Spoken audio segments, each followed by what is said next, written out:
Sometimes you come across a piece of wisdom that just cuts right to the heart of how we live. Today, we're diving into one of those. It's a powerful reflection on life, on purpose, and our tiny, fleeting place in the grand scheme of things. It's a message that has echoed for centuries, and honestly, it feels more important now than ever. Let's get into it. So, our story doesn't start with a bang or a loud speech. It actually begins with something much more profound, a quiet address. We're focusing on the leader, Imam Ali, and the really unconventional way he decided to share something incredibly important with his people. Just try to picture the scene, right? A crowd is gathered. They're probably expecting the usual, a political speech, maybe a call to arms.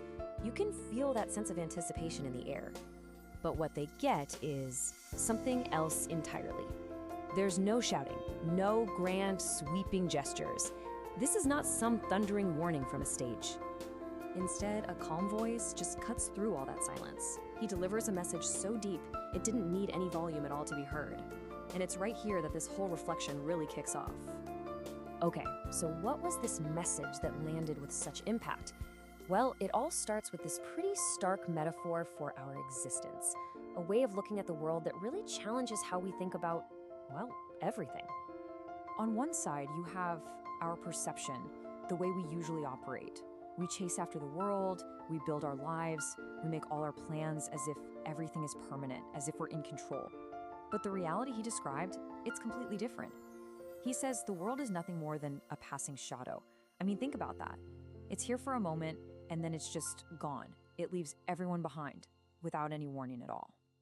He went on to say that most of us are basically sleepwalking through life. We're just going through the motions, right?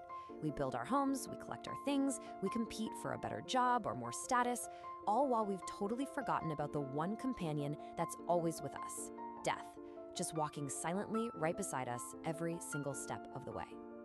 And this brings us to the second metaphor, and this one feels even more urgent. It's not just about a passive shadow anymore. Now it's about an active and visible race that every single one of us is running. So the message poses this really fundamental question that just cuts through all the noise of our daily lives. In this frantic rush that we're all in, where are we actually running to? What's the real destination here? And here it is, the paradox laid bare.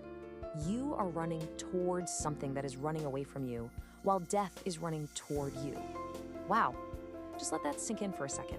We spend our whole lives chasing the world. Possessions, status, pleasure, things that by their very nature are always slipping away from us. Meanwhile, the one absolute certainty, death, is running directly at us.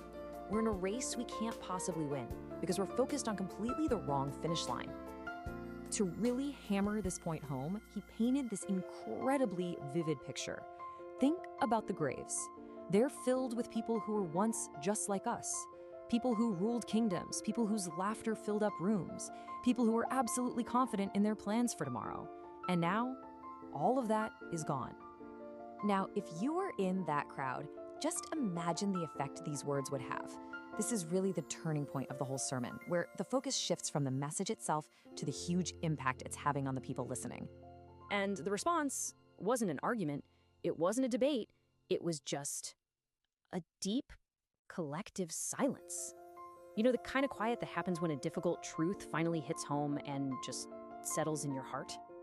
So you might be hearing all of this and thinking, wow, this sounds kind of morbid, kind of scary. Was this meant to be a threat?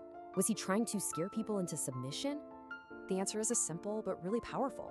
No, it wasn't a threat at all. It was a mirror. He was holding up a mirror.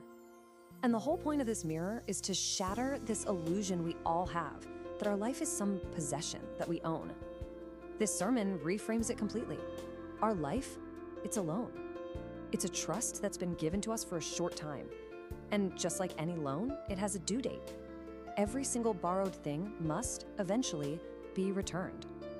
So if life is temporary and death is certain, what are we supposed to do with that? I mean, how are we supposed to live with that knowledge?